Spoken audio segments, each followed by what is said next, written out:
Bless you. Bless you. I think I was like, bless you. I was Thank like you. first grade or something, second grade, like really First or young. second grade. Yeah, like really young. Got it. How'd that happen? I just had an iPad and I looked up naked women. I think every man does that. They didn't have iPads when I was your age, my friend, or when I Oh was yeah. that age. Well, I mean, you had like Yeah. you would go to, like the Playboy magazine. I didn't do that, but yeah, I get what Oh, you're you saying. didn't do that either. Well, not that specific magazine, but I definitely found it somehow. All right, so how old are you? I'm 19. How old? 19. 19. Got it. And you first were exposed to it around first grade, so like age 7 or so. Yeah, like 7 or 8, something like that. It's pretty young, man. Who Yeah. gave you the porn? No one specifically. I just like searched it up on my own. Got it. On your iPad. Yeah. What kind of porn do you watch? Um, it depends on like the mood, but like I mean, mostly just like vanilla, like straight or like vanilla lesbian. Got it. Man, I'm just like I'm all over the place tonight. I apologize. A lot of You're lot of good. You're old good. man noises coming out of me. Um, all right. All right. Why do you watch porn? Do you I know watch you porn? said not anymore. I used to, but I kind of learned and realized that porn's not really a healthy thing to engage in, at least for me, in my point of view. But yeah, it tends to make your sexual expectations unrealistic. It's damaging to the brain. It tends to make loneliness more pervasive. A number of reasons why it's not the most healthy thing to do, in my opinion. It's like when you're alone, just sitting there masturbating, watching strangers have sex. It's Yeah, kind it of makes you feel awful. yeah. Does it make you feel awful? Yeah, like the post nut clarity. Yeah. Yeah. Why do you think that is? Why do you think it makes you feel awful? Um, Probably just like the regret from doing it. Um, I don't know exactly. Probably, I would just assume that like like intuitively I know that it's wrong, but I still just choose to do it because I want that short term gratification. Got it. Intuitively, you know it's wrong, but you still do it because you want short-term gratification. Yeah. Okay. Interesting. Do you want to stop watching porn, or do you want to keep doing it? Uh, I would definitely prefer to. But and I mean I would also say like, I mean I don't know if it's necessarily correlated, but um, I'm only 19, and my sex drive has like diminished significantly in the last like I don't know 6 months or so.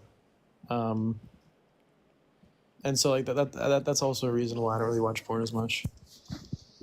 Why do you think your sex drive has diminished? I don't know. I just don't get like as horny anymore. Like before, I would like if I was on a date with a woman, I would I would get an erection quite often, and now like it's kind of hard for me to. And so I don't know if the porn was related to that, or if it's some other like psychological or physiological issue. Yeah. Have you ever heard of PIED? Porn induced erectile dysfunction. Yep. Yeah. Have you looked it up before? I haven't like done any research, but I mean I've heard of it. Do you think you might have it? I mean I don't know because I watched porn like way more often prior. Got it. But I mean When maybe because like I've had like my last few sexual encounters. It's been kind of hard to keep it up. what do you think you're really searching for when you're going and looking at pornography? Um, I don't know. I think it's just like short term gratification, and like rather than actually searching for like a partner, searching for even just like a hookup, I think would be better than porn. Um, because you're kind of just taking the easy way out, you know? So you're taking the easy way out, and you're just using pornography as a tool to shortcut what you're really wanting, which is potentially finding a partner. Yeah, absolutely. Got it. Okay. Well, that's a predicament. Do you want to? I know you're super young, man. But do you want to settle down with a partner at some point?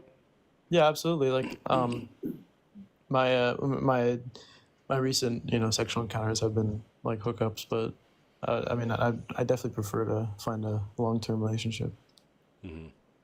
What do you think is more desirable from a woman's point of view? Somebody who masturbates while watching strangers have sex, or somebody who just wants to put their whole energy, sexually and otherwise, on their partner? Definitely the latter. But I mean, I've met a lot of like really, really sexually positive women, that would say like the stigma around porn is like promoting purity culture or whatever. I don't know.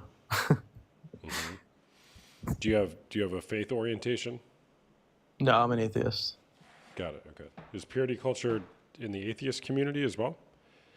No, I wouldn't say so, but I mean, like, I would say a lot of feminist women are very against purity culture and like empowerment for like doing porn and stuff like that.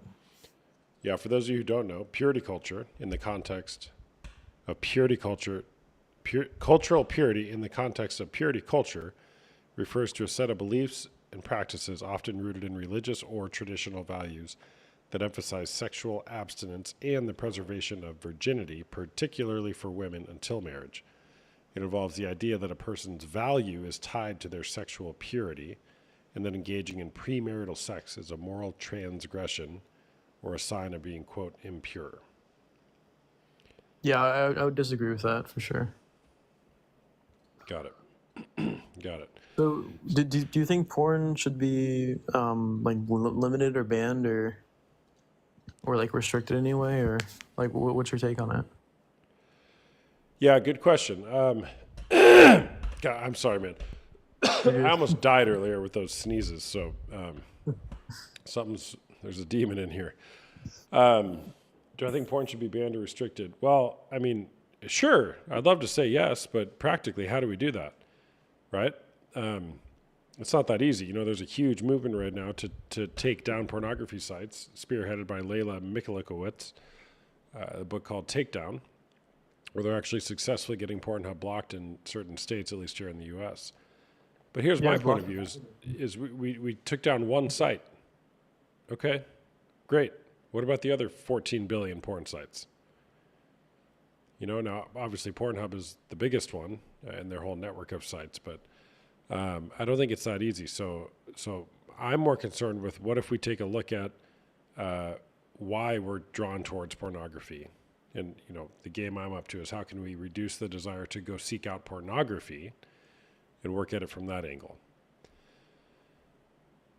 Right? So you think like similar to like the like Mothers Against Drunk Drivers movement, you would kind of follow that same like those same footsteps? I know what Mothers Against Drunk Drivers is. I'm not familiar with like what they do or how they do it. Well, like I mean, I forgot when it was. I think it was like the 70s, when like the drinking age was raised to 21. But like they would campaign against like drinking and driving and just drinking in general. Yeah. And so like, would you hold like a similar stance of like campaigning against porn, not necessarily like banning it, but just like restricting it and making I would say like everyone knows the harm of alcohol, right? No, like everyone knows alcohol's bad. I wouldn't say everyone knows that. But Okay, yeah, that's fair. But I would say like the like the spread to make known that alcohol is bad is like more prevalent, right? Like, would you say it's very prevalent?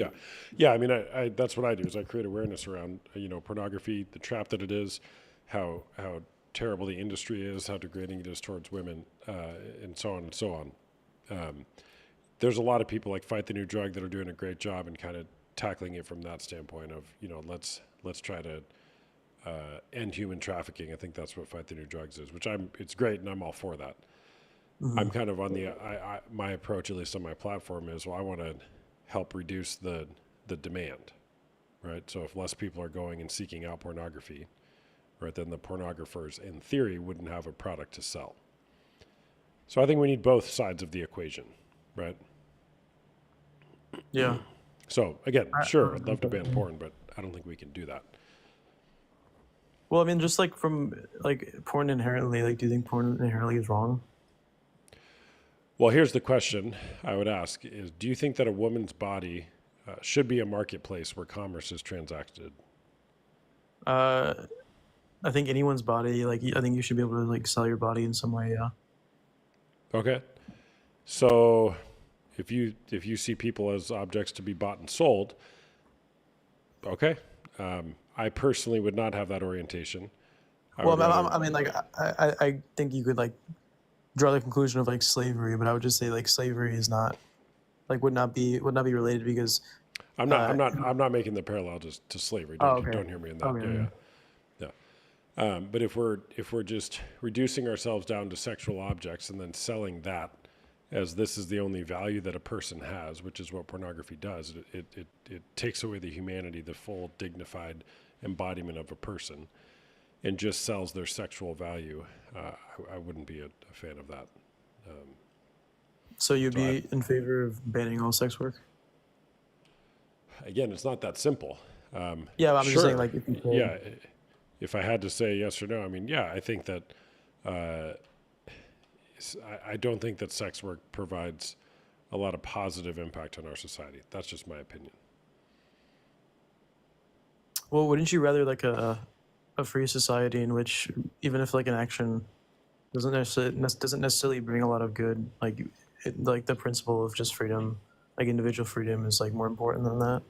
Well, absolutely, free will. Free will is a great thing, right? So that's why those questions, wouldn't you just ban it? They're like trick questions, right? Yeah. Because again, that's why I don't say yes or no. Like, if I have to answer, sure, but that's not the world we live in. I mean, you're right. We do have free will, so we have to deal with that. What do? You said you're 19 years old. What do you do? I'm in college. You're in college. What are you studying? Computer science. Computer science. You strike me as a pretty intelligent young man. Is that fair to say? I don't know. I like reading. I don't know. Thank you. You seem like you're well read. Do you go into a good school? Yeah, I would say so. I would. Yeah. I don't want to dox myself on that. I know. I'm not asking you to say it, but yeah. Yeah. Computer science, cool. I studied computer information systems. It's like the Walmart did? computer science. Yeah. Hell yeah.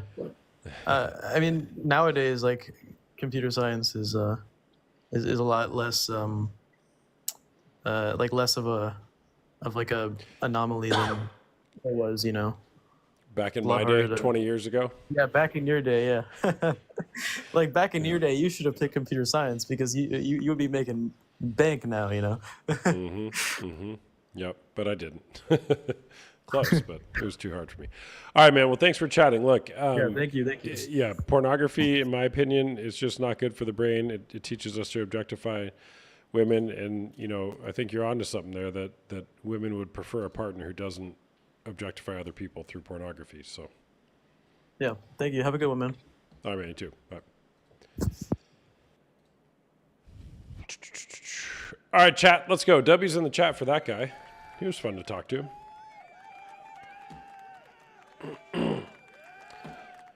By the way, I'm a coach. I do one-on-one coaching as well as group coaching, both for men dealing with unwanted sexual behavior, such as watching pornography, as well as women who are dealing with betrayal trauma. I have great groups to heal through this journey. If you're interested, you can go to the link in my bio and schedule a call for $1 for $1, and we can have a chat about your situation privately, not on TikTok, and if I might be able to help you. And if not, no problem. You do you. Austin, are you actually 7 foot? I'm not 7 foot. I'm 6'7", because your video you posted was giving you short king vibes. What is a short king vibe? I am 6'7". I can prove it to you now that I'm in my office. The trees in the back wasn't adding up. Well, you have to realize the angle that was shot at. He was sitting down and I was standing up.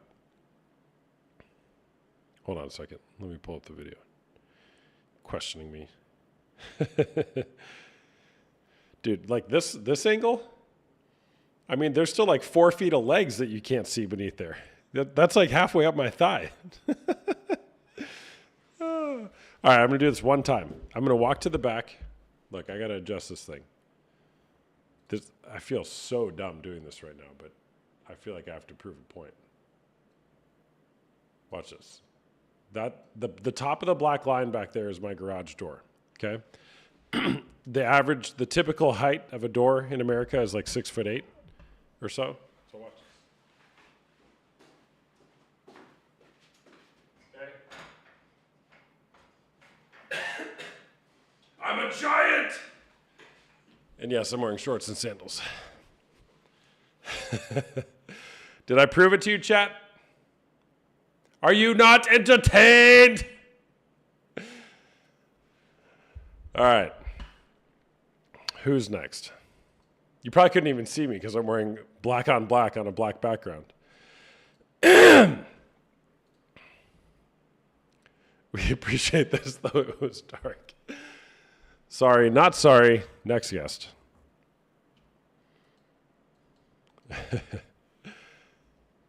Hi. Hey there, what's going on? I just kind of wanted to talk about like my own experiences with a partner that watches porn, Okay, if that was okay. sure. Are you 18 or okay. over? Yeah, I'm 20. Okay.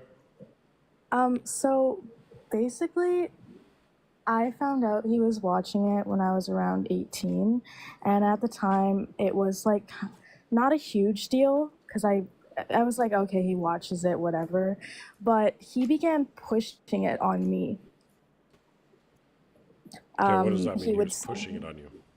Yeah, he would send me like pornographic photos trying to tell me that he was trying to like brainwash me into liking it. And then I don't know, it was just, he still does it too when he's mad at me. And he's hoping that if I look at it enough, I'll do these things with him. And I just want to like, sorry. Oh, go ahead. You're wanting what? I'm just like wanting to know, like, I'm like, am I a bad person for not wanting to do those things with him because he's my partner? Or. Well, that's called a boundary. So what I'm hearing you say is, am I a bad person for having a sexual boundary? Yeah, I don't know, because he's always like saying, well, I can't be with you if you don't do these things. And stuff. And he'll just continue to send porn. And he also he hid a Twitter account full of porn from me that he reposts for 2 years. Okay, I can't be with you if you don't do these things. Yeah. That sounds like coercion, manipulation. He's trying to force you to do something that, do you not want to do it? No, I'm not very comfortable with it at all. Okay. But he'll still send me these images trying to get me into it. Okay. How long has that been going on for? Since we've been like 2 years now. Okay. Oh, is he there? Can we get him on? No, he's out at the moment. Oh, bummer. Okay. I wish I could.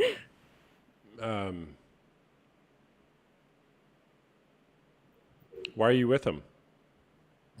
'Cause I still love him, and I want to be with him, and I've tried to talk about it with him, but he's like, he just forces the porn on me.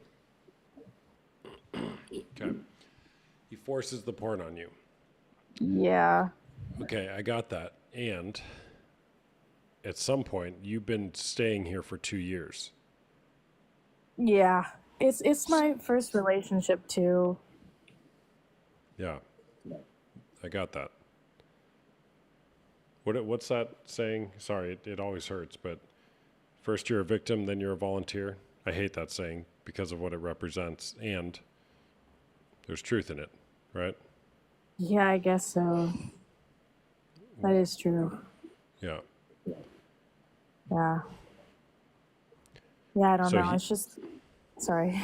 well, yeah. So what are you wanting or hoping to be different in your relationship? I'm hoping that he'll understand my perspective on what I don't want to do, because I've told him to stop and stuff, and he wouldn't. And I told him, like, oh, is this more important? Like, is porn more important to you? And he just won't stop. So I guess so.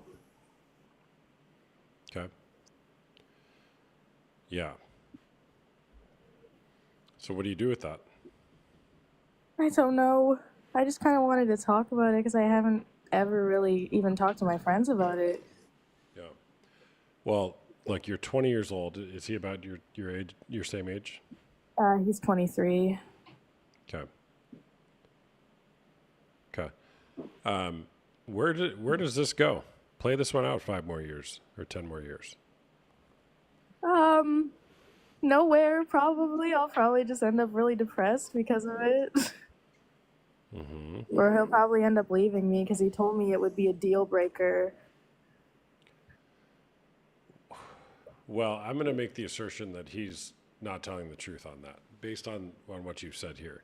He's saying if you don't do this, then I'm not going to be here, but he's still there. Yes, he is. So he's trying to manipulate you. I guess so. I never really thought on it like that.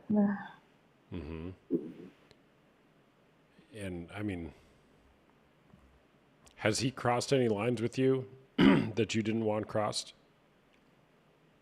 I guess he has, yeah, but nothing like bad against me. Just like certain things he said that makes me really uncomfortable. Yeah, so you're playing a real dangerous game here with this because it's like you're lowering your bar lower and lower. To the point where you've probably already made some concessions in your mind of things you never thought you would tolerate, but now you're tolerating them. Yeah, 100%. So again, play that out another year. What might you tolerate a year from now that you aren't today if you continue this? I don't know, because if he really tries to force me into it, I don't know what I'd do. Yeah, But I feel like that's where it's gonna go. well, that's where it already is. Yeah. So what do you do with that? You can't change him. You can only change yourself. And right now you have the awareness of what's going on, which is incredible, by the way. So, and I don't know what the answer is. I don't know that you need to break up with him or stay together. I don't know. Sorry, he was calling me. I don't know.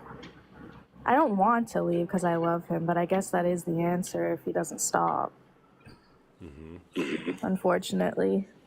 But What's the conversation you're wanting to have with him? Like, what do you want him to understand? that what he's doing is not okay Okay. at And all. you've said that to him and he keeps doing it. Yes, I have. I've had this conversation so many times. Okay. How many more times will you have this conversation before you realize you can't change him? I don't know. I feel like I've already came to that point, but I don't want to believe that he's actually like this towards me. And that porn is not more important than his girlfriend. Well, based on the evidence What or his actions? What does it indicate is more important to him? Porn. Okay, chat. What do you think? Right. So you can hope that something is different, but the evidence suggests that the porn is more important, and Yeah. you it sounds like you believe that. I guess because of what he does. So the question for you is, why are you volunteering yourself to continue being in that relationship with this man who it seems as though porn is more important than you? Because I don't want to believe it, but I know it's the truth deep down. Yeah, well, what are you afraid of? Uh, what life will be like without him. And what might Yeah. life be like without him? I don't know. I'm just afraid that I'll feel like a part of me is gone. Yeah, you're afraid of the unknown. Yes. And a life without him might not be, it'll be different, which it for sure will. It's scary. So you're tolerating with the known level of despair as opposed to the unknown possibility. Yes. Yes, I am, I guess. What's the best thing that could happen if you guys were to separate? I probably wouldn't feel as bad about myself. Because it's definitely demeaning seeing like all these girls and stuff.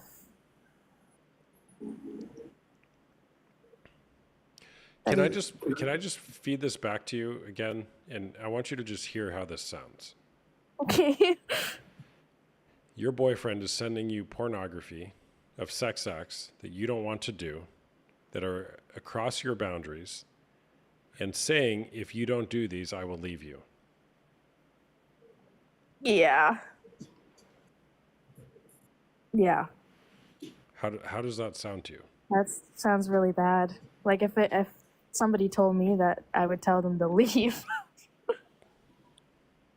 Okay. Does anybody else in your life know that you're going through this, that your boyfriend is treating you like this? I haven't really talked much on it, really. Really only my best friend, but she doesn't know much. Yeah. Why? I'm curious why. The people closest to you in your life don't know. I guess it's just a little embarrassing to talk about. Because I'm staying. Why is that embarrassing? Because I'm ruining myself because of it, I guess. I'm degrading myself in a way by staying with this person. Okay.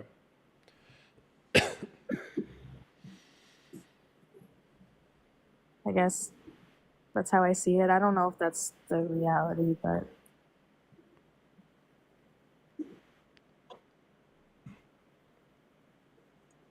yeah. You're degrading yourself by staying with him. Yeah. Again, run that one out 5 years. What happens? Nothing good, I doubt.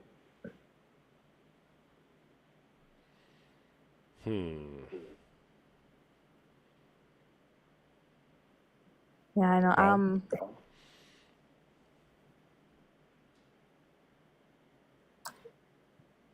Yeah. But I just needed to talk about it, that's all. Yeah, you did. Yeah. Look, thank you for sharing. W's in the chat for Jen, by the way. Thank you. So, Jen, look, you're 20 years old. What you're describing, I mean, I can't imagine what other women's stories might be of somebody who is in a similar situation as you are, and they didn't leave or advocate for themselves in the relationship that something change, and they found themselves in a situation that was harmful Mhm. You get what I'm saying? Yes. Okay? That doesn't have to be you. Now Yeah. there's a reason, I don't know what the reason is, but there's a reason why you're not taking a stand for yourself and saying like, dude, WTF? Why are you doing this? But more importantly, Yeah. you're not advocating for yourself to get yourself out of the situation, whatever that may mean for you. Mhm. Yeah. Yeah, I know I should. Yeah, but it's hard, right? It's hard. 100%. I got it. Yeah. You're in a bind, a betrayal bind, as they call it. Thank you, Well, Michelle Mace. well, I really appreciate you listening. Thanks for sharing. Of course. Well, you have a good night. When he's there, bring him on, okay? I'd love to chat Okay. with him. Okay, thank you so much. All right, bye. Bye. All right, chat. Hey, like and share if you like my content. Give me a follow if you don't follow me already. Follow button's up there somewhere. 6,600 hearts. Come on, guys. Tap, tap, tap, tap, tap, tap, tap, tap, tap, tap, tap. Tap the screen. Let's go. W's in the chat. Like and share. I'm in a mood tonight. I'm in a great mood tonight. I'm in a great mood tonight. I got my office pretty much done here. Ready to do this thing. Says me as I'm falling asleep. Hey there, how's it going? We got a snore. Third guest of the night. We got a snore. That's a good snore, too. W's in the chat for Sheila. Sheila Dawn Taylor. Oh, yeah. Sheila. Give me another one, Sheila. Oh, that's aggressive. Let's go, Sheila. W's.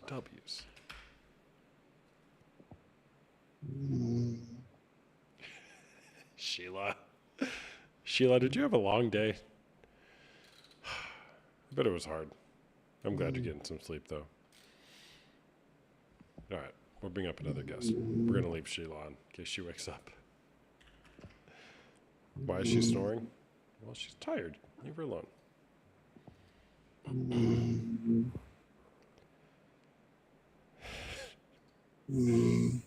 Oh. This is the best. This is the best. See, this is why I don't do midday lives.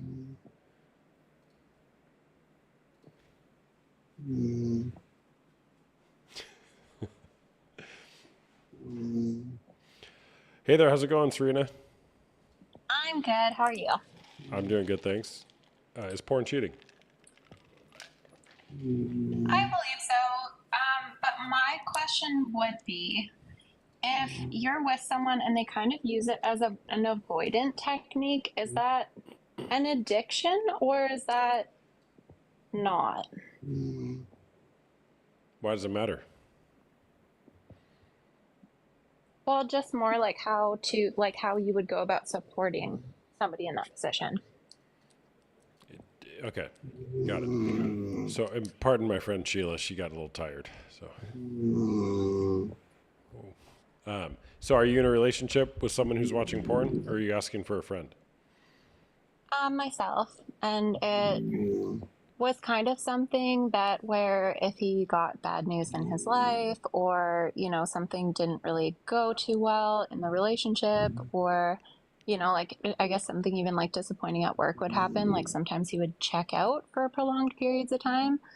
And I always thought it was kind of interesting because in those periods of time, like he never really like reached out for any kind of intimacy. He kind of was like a 2D character who like walked around and still did small talk and stuff like that, but like there wasn't really any depth to anything. And so I ended up finding out that that's kind of where he turned to get intimacy from in those times. So he would kind of like click off from everything and kind of go into his own little world. And that was his way of like fulfilling the needs that he had without actually having to be vulnerable or intimate with another person. And so I'm kind of curious, like now, because he's working on, getting away from that and dealing with conflict a little bit better in his life and showing up more, what best ways you can support someone in that situation? Yeah, got it. Okay, and you said you're engaged? Yeah. Yeah, okay, got it. How can you best support him? All right. Well, what are you wanting? Well, I mean, obviously, the health of our relationship. Like, we ended up having some big conversations about it, and it was something that I think he never really talked about in his life. He never really talked about it, outside of other guys. And of course, like with the work that he's in and with the, guys that he's around quite a bit, it's super normalized. And so, like, I think he didn't even really realize that it was as harmful as it was, or it was actually causing him to show up in such a like dejected, disconnected way. And so now that he's kind of realized that, like, he has been working on himself, but I'm kind of curious, like, how can I show up for him but still have boundaries for myself and like work on the fact that obviously like that created some insecurities for me. Yeah, And so I feel like we're kind of trying to rebuild the trust in the relationship. And I'd like to be able to be supportive of, like all the work that he's doing. But I find it kind of tough because, like, I pull away a little bit now just because of my own anxieties around it. yeah, got it. So, is Sheila a distraction for you, Serena, or can we push through this? Not at all. I'm totally Okay. fine with it. Okay. Are any of my mods here? Can we do a poll and see if we keep Sheila or kick Sheila? All right. So here's what I'm curious about, Serena, is how do you really feel? Like what I'm hearing from you is you're so focused on how do I help him? How do I support him? Which is great, by the way. But let's talk about the pain that you might be experiencing. Oh, that's the part that I'm not good at. Yeah, that's what I thought. You want to talk about that? Yeah, I feel like for me, a lot of what I do when I get hurt is I project. So I like find something else to focus on. And usually that's somebody else. And so I feel like in this situation, it's really easy for me to go, okay, like, what do you need? Like, what can I do? Instead of kind of sitting there and acknowledging, like, okay, so this sucked for me. And that's the other thing is like, how do you kind of sit in that and deal with that without having that come out too much on your partner? Because I genuinely believe he's a good person. I feel like he was misled in a lot of things, and he listens, he tries hard, he is doing the work, like he's doing counseling and therapy and all of those things to do the work, which I highly respect. And I guess I don't want like my own experience with all of that to turn into me kind of turning around and going and bringing this up all the time, or like almost getting degrading in a sense by like grilling this person over something that they're actually genuinely really working on. Yeah, got it. Real quick, JJJ, yes, this is live on YouTube right now. So you can go to my YouTube if you want to watch it. Yeah, all right. So it sounds like he's doing some work. Good for him.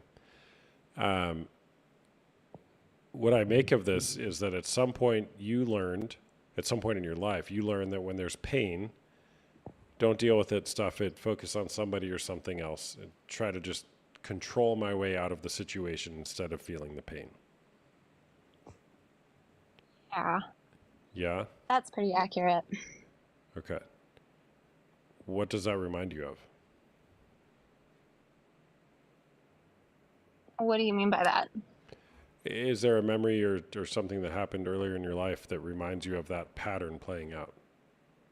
Oh, tons. I'm currently doing my own work with like therapy and EMDR because I have quite the history of like childhood trauma and like CPTSD and things such as that. And so like I think throughout everything, like that's another thing that I'm finding really challenging is I'm doing all this work for myself, and I almost feel like I'm feeling a lot of things that I'm not used to feeling.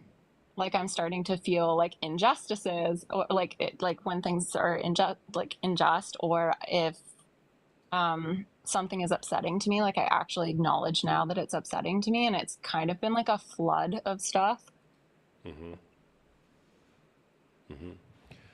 Yeah, thanks for sharing that. So you got a history of this, and it sounds like you're doing great work, and you're having this tendency to go back and just like focus on him, and that things might then be better if you just focus on him. So that's what's at play for you. Is that fair? Yeah, I mean, I think I really value the fact that I do have a partner who's like willing to look at themselves and go, okay, like there is some serious work that needs to be done here. And I mean, I'm the same way. Like I look at myself and I'm like, okay, we've got like X, Y, and Z we need to work on for ourselves. And I value my relationship. I think this is like I'm with a good person who very much loves me, and I would like us to be able to work together through things and not have it turn into working apart from each other. Yeah, got it. Sheila, are you there? Sheila? Oh, we're coming Sheila? back to life. Sheila, good morning. How you doing? We're going to let her go. Thanks for being here, Sheila. W's in the chat for Sheila. Sorry about that. All right. Have you watched me before, or did you just stumble across my content tonight? Yeah, I've watched you before. Okay. Have you ever seen a snorer before? This was my first snore. Your first snore? Well, it happens pretty often because my content is so good that people fall asleep while they're watching it. So That just means you're really comforting. yeah, maybe. All right. So how can you best support him? I mean, I think the best way you can support, one of the best ways, is by speaking what's true for you. You might hate this, but by feeling the pain. This is good pain. Good pain meaning like you have to go through this to get to the other side. You can't skirt around it. Right? So in healing from betrayal, like being in touch with your story, the story of what happened here in the betrayal and how you really feel about it. Like, are you angry? There's usually a lot of anger beneath the surface. I think my thing too is like I talk myself out of thinking of it that way, because I mean, we never really had like a clear conversation around it. And so Around for me, pornography? I'm like, well, like there wasn't a clear conversation. There wasn't really a clear boundary set. And so while it was kind of used as a way to like step out of the relationship and kind of not really put any effort into it and not really seek any kind of like intimacy from it, there wasn't a conversation. So it's like, can I really be that upset? Yeah, Serena, what I'm hearing, it's like you're gaslighting yourself, right? A little Like, bit. do you think? I'm the best at that. Well, of course you are. You've got a lot of practice, right? But that's why you're doing all this work, so you can change your orientation to life and do something different going forward, right? Good for you. Yeah. Yeah. So, I mean, look, you can debunk that gaslighting of yourself real quick. Do you think that the expectation should be by default in a relationship that you are in that you're masturbating while watching strangers have sex or not? What would be the default expectation? I feel like I'd have an issue with it. And I mean, my biggest issue was not even originally with that. It was kind of the fact that kind of took precedence over everything else. Because like most of the time, like we do have a distanced relationship, like he does work away. And so like, that's the other thing that I kind of got after myself for, is I'm like, well, like we're not together all of the time. And so it's, like at the same time, like how upset can I be? And so like I feel like a lot of it is just me being really unclear as to like what I'm even allowing myself to be upset about. Yeah. How long have you been doing that? A good while. Yeah, you're just blaming yourself for all of this. You're not the problem, Serena. You are not the problem. That's really hard to hear. That's hard to hear. Well, you didn't create this. You didn't deserve this to happen. You're not the problem. I think it's hard for me to hear because, like, if you did not cause something, then it's completely out of your control. Like, there's nothing that you could do to make it better or worse or to, like, avoid those things from happening. Gosh, that's something that someone with a lot of trauma would say. Yeah, we've got a bit of a history. How old are you? 27. Okay. And how long have you been doing the EMDR and other therapy? I started EMDR because I was a really horrible intellectualizer. So, I mean, I'm really good at intellectualizing things and not feeling them. And I did therapy for, I think, 10 years. And I'm kind of one of those people that could like rattle off traumas with a smile on my face and never actually really connect with them. And I could tell people what's your like ACEs exactly score? like What's your ACEs score? my ACEs score. Your ACE score. Do you know that? No. Adverse childhood experiences. Oh, I imagine it would look great. I know. It's not a contest, But by the way. that's, yeah, no. But Yeah. that's kind of been how I've dealt with things, is like never actually fully connecting with them and just kind of being like, well, that happened. And then I had to switch because like I had a lot of therapists that are like, oh, you're super self-aware, and like because you're so self-aware, there's not really anything for us to do. Like, you know exactly why you're doing X, Y, and Z, and like why you think this way, and why, you know, these situations panned out the way that they did. And yeah, so I ended up seeking out EMDR, which I've been doing for like the last 6 months. And I think that's been really beneficial for me because they do kind of make you sit in your emotions a little bit more and like actually connect with them versus just talking. But it's been a really, really challenging process. Yeah. Yeah. Totally. Well, I hate to say it, but you are self-aware, I think. And awareness without action is pretty useless. Okay. I think that's one of my critiques with traditional psychotherapy is it can, not always, but it can just have this infinite, let's just draw some awareness around this. Let's keep on drawing awareness, drawing awareness, drawing awareness.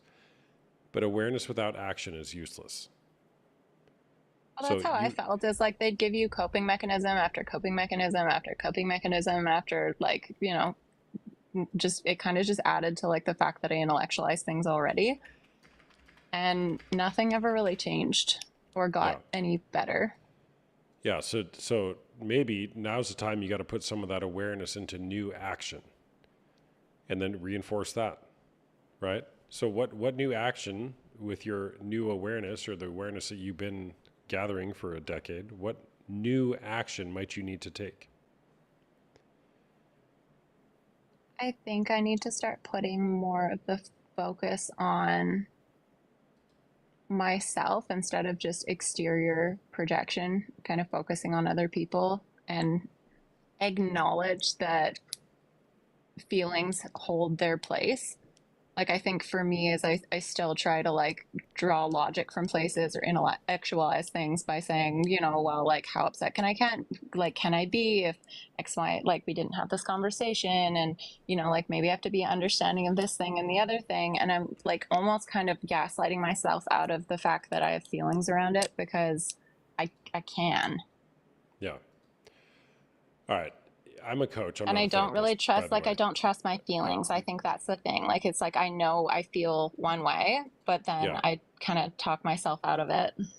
Yeah, got it. So if I were coaching you, which I'm not, through betrayal, what I would invite you to consider doing is writing about how you feel, how you actually feel about this whole betrayal that's occurred. And to whenever you notice yourself talking about helping him, you pull yourself back to here's how I'm feeling about this. And give yourself permission to be 100% honest about what you're feeling. And sometimes, not always, when we do these writing exercises, the first pass was like a good attempt at telling the truth, and then by the second pass, we're actually telling the truth about how we feel. Okay. Does that make sense? Yeah. And I mean, is this writing just for yourself then? Well, healing doesn't occur until it's witnessed empathetically. Start with doing it yourself. If you want to do that and schedule a call with me and unpack it, I'd be happy to do that with you. You can schedule a call with me Okay. for $1 for a 30-minute call, and I'd be, I mean, honestly, I'd be thrilled if you were to come prepared with that writing exercise done, and I'd love to unpack it with you. But to answer your question, I'm not trying to sell you on something, though I am, because I want you to move forward in your life. But is it for yourself? Yes, it's for yourself. And who might you let in to what's actually going on for you? That's creating intimacy. Into me see. When we let somebody into what's going on, it's risky to do that. But we also need to do that because the truth will set us free.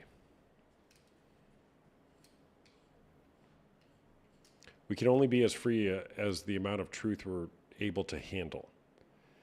And journaling something like that is a truth-telling exercise. Yeah. I think I'm not very good at telling myself the truth. Yeah, how about this? How about up until now, I haven't been very practiced at telling myself the truth, but from now on, I'm committed to practicing it. A good commitment to make. Yeah, there's possibility there. I'm not good at telling myself the truth is finite. It's like, well, I'm just not good at it. So that's how it's always going to be. Well, it's a dismissal. Mm-hmm.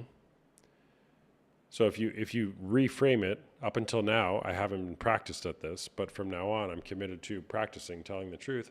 Now there's a world of possibility there. Yeah. So will you try that? I would definitely try that. Will you journal it and schedule an appointment with me and we can go over it? I'd like to do that, yeah. How do I schedule an appointment with you? Go to the link in my bio and click the link. And the first one, it says start here, book a discovery call. And then you choose a time, pay $1, Okay. and it'll be a 30-minute call. And I'd love to go through that with you. Careful though, you might just get sucked into my women's coaching group, which might be a really healing place for you. Just I saying. think it would be really helpful, honestly. Might be. Because I mean, I did kind of initially look for a space for that, but I didn't find anything that really fit. Mm-hmm. So is that just like, what exactly is that? Well, we can talk about it on the call, but it's a place Yeah. for women who are experiencing betrayal trauma, some sort of betrayal that happened in their relationship, and you're wanting to heal through that.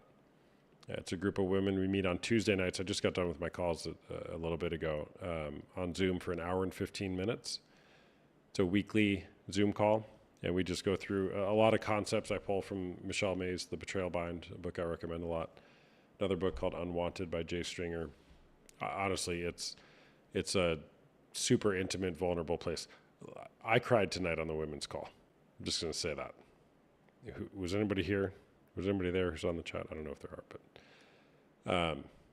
so if you want to heal through betrayal, it's a great place because you got to be in community, right? You got to be in community. Trauma happens in community and healing happens in community. So there's very few like safe, trustworthy, contained spaces to heal through this. It'll help you put language to what you're going through. And also, like I think we've done here, like you're gaslighting yourself all over the place, Serena. This is not your fault. Yeah, I hear it. Mm-hmm. Mm-hmm. So I think it's just it is a challenging thing because it's a topic that doesn't really just like come up in normal conversation. does here. Yeah, That's it fair. is hard because it's risky to share that, right? It's risky. And you're probably experiencing what Michelle Mays calls, but shame. What's the word? Carried shame. You're carrying his shame. It's not for you to carry. You got to give that Yeah, shit and I back. think to some degree, like I think I normalized it too. Like I've worked in trades a lot of my life, so I was always working like in blue collar sectors, and it was very normalized, very, very normalized. Mm-hmm. And you'd hear about it all the time. And I mean, like now that I've paid more attention to it, it is everywhere. Like it's brought up everywhere. It's in like TV shows and movies, and there isn't really anywhere that you can like not have that come up as like some kind of joke at some point. Yeah, totally.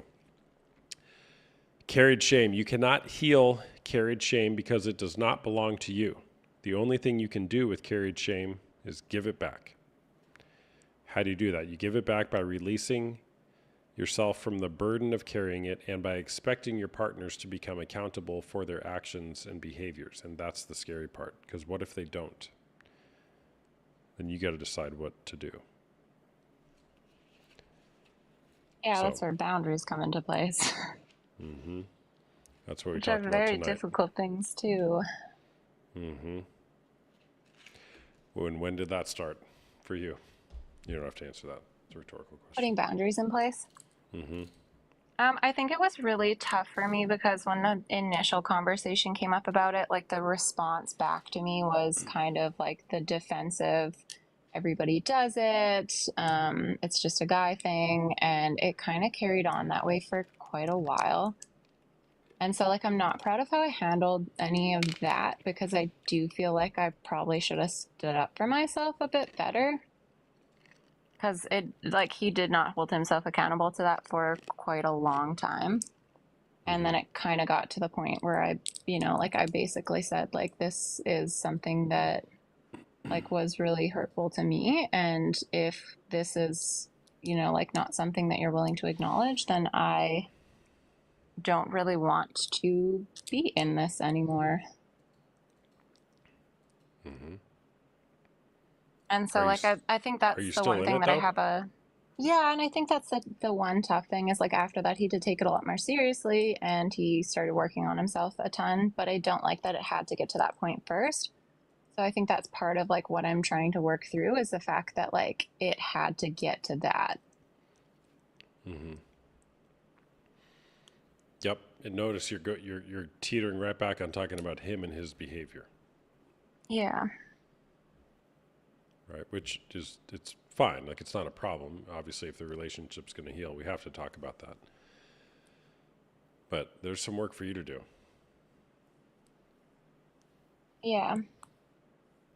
I think I overlook that sometimes when I, like, focus on other people's stuff as, like, I'm really good at being aware of, like, what somebody else is doing, but I guess I'm not always, like, aware of how I kind of support that in a way, even if it's not something that I want to be supporting. Yeah, I think it was a previous guest, but somebody put a quote in there, the victim quote. You only get to be a victim once. After that, you're a volunteer. It's a tough one. All right, Serena, thank you for sharing. Seriously, if you want to do that, write that. Just, like, write honestly about what your actual feelings are, your emotions around this betrayal. I'd love to unpack that with you if you want to schedule a call. Yeah, that'd be great. All right. Nice chatting with you. You too. All right. Bye-bye. W's in the chat. W's in the chat. Why not? Put them in there. The dubs. W's. Like and share. I gotta go potty. Hold on. And then Kaylee's next. I need a button that makes my screen go away. All right, I'll be right back.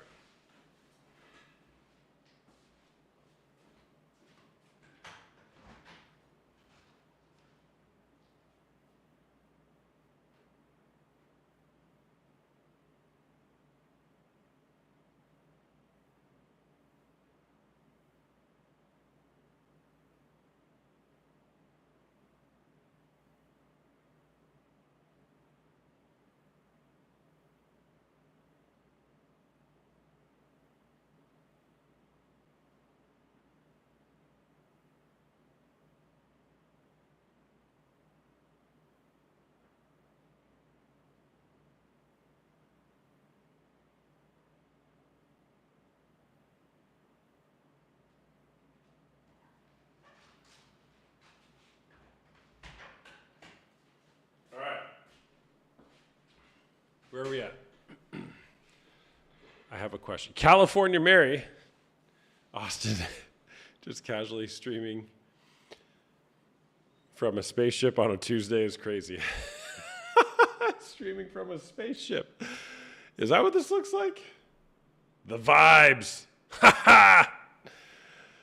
Everyone needs an Austin Hamilton in their lives. Your wife and kids are lucky to have the healed you. Thank you. My wife and kids are lucky to have the healed me. And somebody else's wife and kids are lucky to have the healed them. Everybody can go on the healing journey. It's a great journey to be on. And everybody can have an Austin Hamilton in your life. You can follow me on TikTok, and you can join a coaching group if you want to be in a space where you can be coached and challenged to move forward. Consider joining my coaching group. It's a great place. I got big stuff in the works, people. Podcast, new coaching groups coming. If you're a regular, you might get a special offer for what I've got in the works from my spaceship. That's what I should call it. Morg, you did it. Morg, go look at me on YouTube. Or I'll just do this again. Look, this is the whole spaceship vibe. This is what you see on YouTube. The whole room. This is the spaceship. Look at that. I'll do this for a little bit. It looks so lame, though. Is that lame or cool? We'll keep it here. All right. Hey there, what's going on? I'm great. How are you? I'm doing good, thank you. You didn't even ask that. Sorry, I'm really nervous. Well, have you ever talked to a celebrity before? Are you a celebrity? Question mark? No, I was going to say you still haven't, but I'm just curious. Have you ever talked to one? Okay, I was gonna say hello. What? No, I've never talked to anybody on like any kind of live on TikTok or anywhere else. Oh, well, my name's Austin. Nice to meet you. Nice to meet you too. So the whole question is porn cheating? I was gonna say that I didn't think that porn was ever cheating, especially when I was a little bit younger. I at one point I think would have specifically defended anybody else saying that they watched porn. But I think that as I've gotten a little bit older and now being with somebody who does think that it's cheating, I feel like I love them more than I've ever been into anybody else that I've ever been with. Wait, so your I do partner think does think it's cheating? I think to an extent, yes, he thinks it's cheating. Okay. I think that he'd be upset if he thought that I was like doing that. If I was like watching porn. I think that he would be really upset with that. But yeah, I think that just like the thought of him watching porn really upsets me. And there was actually Why? one time Why does not it that upset long you? ago. Sorry, what? Why does it upset you, the thought of him watching porn? Just because I love him so much. Like I'm, super into him, like really like a lot more into him than I ever was with anybody else that I've ever been with. And I was with a man for 10 years from when I was 14 to 24. And we had a child together. And we haven't been together for, I'm 26 now, so like at least almost 3 years. Like a little over 2 years, I think. And I've been with the person that I'm with now for almost a year and a half. But like with the person that I was with before, I think that, we were so close because I was with him when I was so young that, everything just like, I was just kind of okay with everything. Didn't really have any like boundaries or, anything like that. When you were in that relationship, did he watch porn?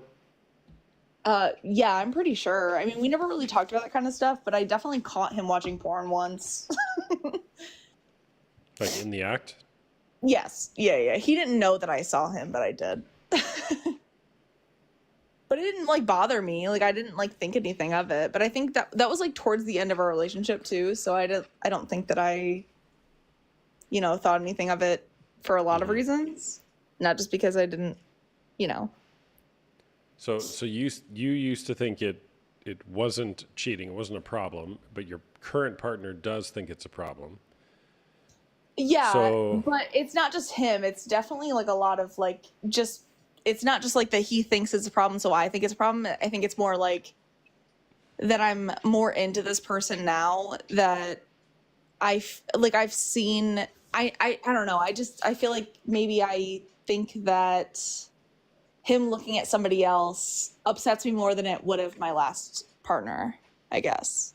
Got it. Does that Well, make any sense? Well, so are you okay with him masturbating while watching other women have sex? No, not even a little bit. Okay. Why? And we actually, I mean, not to get super personal or anything, but like we've, made some stuff together just for ourselves. So like if he's going to do that at all, I would hope that it would be to something that we've done. Got You it. know, Okay.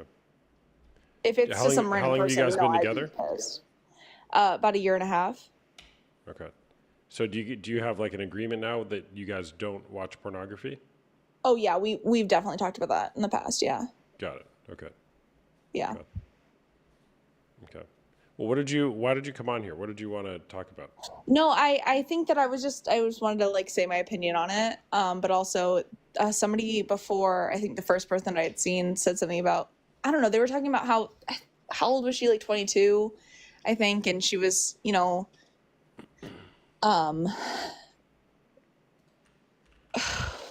shit, I forgot what I was going to say. She was talking about how like her boyfriend was, into watching stuff or wanting to do stuff or whatever it was, and she wasn't comfortable with it, but she didn't know. And I just wanted to like kind of put my 2 cents in here a little bit. I've forgotten by this point, it was a little bit ago, but just that she just being so young. I mean, I'm only 26 and she was like, what, 22 or something, but like still, it's a huge thing. When I was, 19, 20, 21, I was with the same person since I was 14. And I just thought that was like the end all be all. Like it was just that was who I was going to be with. That was the whole thing. And you got to deal with And- whatever he throws at Exactly. you. And so especially at that point, yeah, it was like that was it. But like I just want anybody else who's listening, I guess, just to understand that that's just not the case. I mean, you're going to find even if the person that I'm with now isn't my end all be all either, that could very well be the case. It's just that I feel like I've learned so much since I was that young. And I feel like at that age too, you're like, you're moving out, you're going to college, you're getting a job, you're doing all these adult things. So it just feels like that should be the person, but it's most of the time it's not. And, I feel like your boundaries and how you feel, your comfort level is more important than any man will ever be. Like if somebody wants you to do something that you're not comfortable with, don't let them force you to do that. Don't force your comfort into their, you know what I mean? Yeah. Mm-hmm. Yeah, for sure. It's very, very, very important for young women. Yes. And I old wish women. it's something that I And had young- known and young men. when I was that old. And old men. Yeah. Yes. Yeah. Yes. It's very important. Yeah. But that's all right, that I really want to say. All right. Thanks for sharing. Thank you. All right. Bye-bye. Attachment theory plays a big part into this, attachment styles. In the article, Treating Attachment-Injured Couples, Sandra Naiman and colleagues offer 2 core questions that summarize our attachment needs. Am I worthy of love and care? And can I count on others in times of distress and need? How we answer these questions determines how we attach to and relate with others over the course of our lives. And how we answer these questions also determines how we see ourselves as worthy or unworthy of consistent love, care, and protection. That's the question. Can I count on others in times of distress and need, and am I worthy of love and care? That's the root of a lot of these questions that we go through, whether it's consciously or not, when it comes to betrayal, and I would say as well as unwanted sexual behavior. All right, who's next? How long have I been on? 70 minutes? All right. Hey, what's going on? Yeah, first of all, I just want to say I fuck with your setup, bro. I like it. Oh, thanks, man. Yeah, let's go. But I just want to say I do not think porn is cheating, in my humble opinion. You don't think porn is cheating? All right, got it. Are you 18 or over? Yeah, I'm 19. All right, 19. All right, if you don't think porn is cheating, then what is it? I just think it's not cheating. I think it can be considered like distrustful. Like it would definitely cause a division in the nah. But yeah, it definitely causes like a division in the relationship, probably depending on like the people, of course. Got it. Okay, it's not cheating, but it can cause a division in the relationship. Are you in a relationship? Oh yeah, right now, yeah, All right, do you watch porn? yeah. Yeah, how often do you watch porn? Probably 2-3 times a week when my girl be working at night. 2 or 3 times a week when your girl's working at night. Yeah, because she works night sometimes because she's a server. Got it. Do you guys live together? Yeah. Got it. So you guys live together, and I'm assuming you share bills to some extent. Is that fair? Yeah, yeah.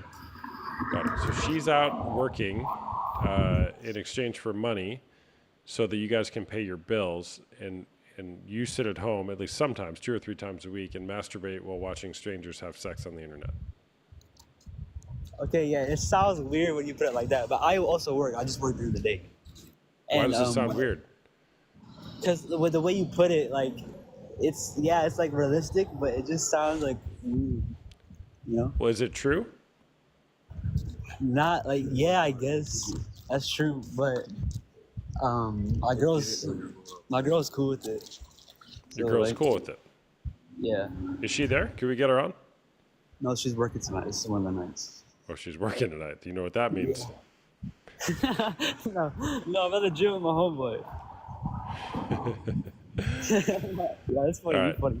But yeah, I was at the gym. But I do think that like oh, I forgot what I was gonna say. My fault. But yeah, that's all I had to say. Okay. So, all right. 2 or 3 times a week. Got it. Yeah. When does cheating become cheating? I think it becomes cheating when it becomes like personal. So like when you're like watching porn, right? You don't know these people that you're masturbating to, right? But like when it becomes personal, like sending photos between like back and forth, or like flirting within, in person or text, like I think that's cheating because you know the person, it's like actually intimate.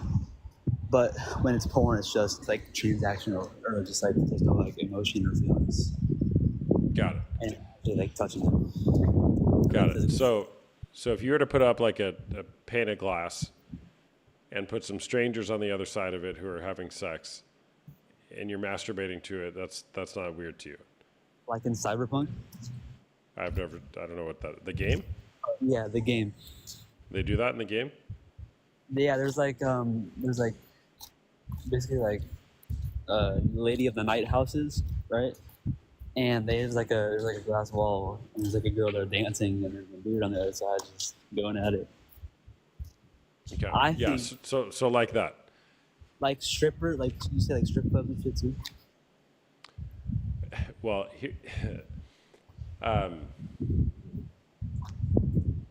what would be the more honoring orientation towards your partner? To masturbate while watching strangers have sex, or to reserve that sexual energy for just your partner? You said which one is more like More honoring. What would be more honoring or okay, so loving which one's towards more your partner? honorable? Yeah, it would be like stay like with your partner, I guess. Okay. So why not do that? Because my drive is up there, man. I got a high drive, I'm a young man, and I sometimes I got to get my feeling without, when my girl gets home from work, she gets home pretty late, she's tired, she doesn't want to, and she's completely fine with me like watching porn, and most of the time, it's like pictures and videos of her. Got it. So it's pictures or videos of her because your drive is high. Yeah. Got it. So how often is it pictures or videos of her compared to just strangers on the internet? I'd say it's more often like her. Like I'd say like 65-70% of the time it's her. Okay. Got it. Got it. You know what I'm saying? Yeah, I got you. Yeah, I've heard your story before. Like, I've been on this. Yeah, I've like watched you for a little bit, and I understand. Have I like, talked to you before? a few times? Yeah. Yeah. Okay. Got it. ch- But sorry, what? You change your profile picture. Yeah. Sometimes we change it. But I have heard a story, and like I understand why cheating's like super big like impact on you. And but yeah, I just want to kind of share my opinion. Yeah. Well, can I offer you something? Yeah, sure. It'll have a big impact on you at some point as well, given your current orientation to it. Like a big negative one you're talking about. Yes, a big negative one. Yes. Also, Well, you're young. You're 19 years old. It doesn't seem like there's a big consequence to it, but the older you get, the more established you get, the more potentially you might move addicted, right? towards having well, the more addicted, sure, but when the consequences get higher, you may see that it's a bigger issue, right? Okay. Like if you're married, if you have kids, if you have a house, a woman wants safety. She wants to feel safe and protected. And when a man is screwing around with other women, whether it's on a screen with strangers or other women in real life, it destabilizes that sense of safety for her. Now, your girlfriend, at least right now, it seems, has what we call the cool girl approach, which is like, oh, yeah, no problem, this is fine. That Yeah. most likely will change. It may not, but it most likely will change. Yeah, no, I agree. So I think you can actually like cut back on the porn. It's good. Yeah, but Or, like, you think it- cutting back it's- isn't good enough, man, in my opinion. Like stopping. Well, yeah, I mean, how much of that do you want in your life? True. Yeah. That's a good point. Yeah, so again, But- it's like, what would be the more honoring way to be towards your partner? Why not strive to be that man who honors and protects his wife? What a man loves, he protects. What a man loves, he protects. So to what lengths will you go to protect her? Yeah. But like so before when we were talking about like behind the pane of glass and shit, what would be the difference between like that and like a strip club? But between that and what? A strip club. I don't see the difference. Oh, okay. In So fact, then- some strip clubs probably have panes of glass. Yeah, probably. But like specifically what are the behind the pane of glass and just wanking that thing? Yeah, so what's your point? So like what is there a difference between the wanking and a strip club? I don't think so. Okay. Alright.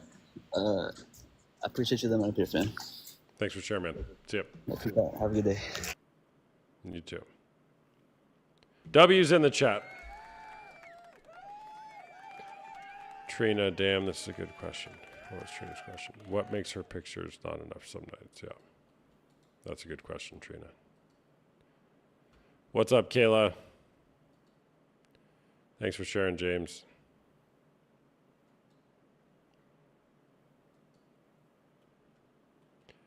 Hey, it's Jackie. I'm back. Not sure if you remember me. Jackie. Who's Jackie? Jackie who? Like and share, people. Like and share. Tap the screen. Tap, tap, tap, tap, tap, tap, tap, tap, tap. We're in a spaceship tonight. Where is California Mary still here? Where'd she go?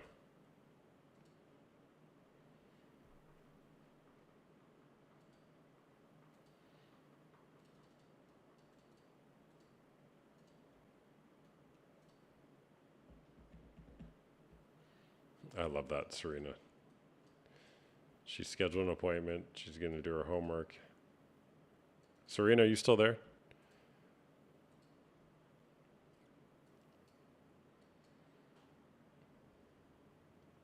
She can't because she hasn't been hyping you up. She's in orbit. Guys, we have no guests. Why do we not have guests? You know something I realized, and you guys, especially you regulars, like I feel like the last couple of weeks I've been more oriented towards like let's fight, right? Figuratively speaking, with people, which is fine. I like that. It's entertaining. But what I'm trying to draw more into tonight is more of the compassionate, empathetic side. Because that's what wins in life. Love. Love wins. Love wins. W's in the chat for love.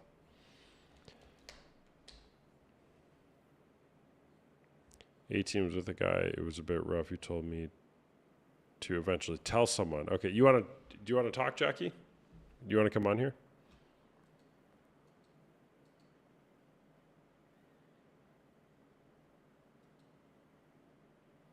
Jackie, yeah, I vaguely remember that. If you tell me a little bit more detail, I'll remember. I got a memory like an elephant. Is that good? Do elephants have good memories? Do elephants have good memory? Yes, elephants are known for their remarkable memory, which is crucial for their survival and social behavior. All right, Jackie's going to come on. Jackie.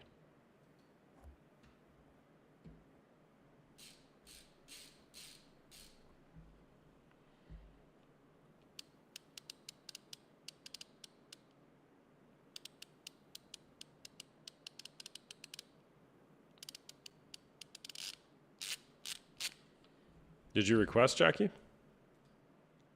Yaki?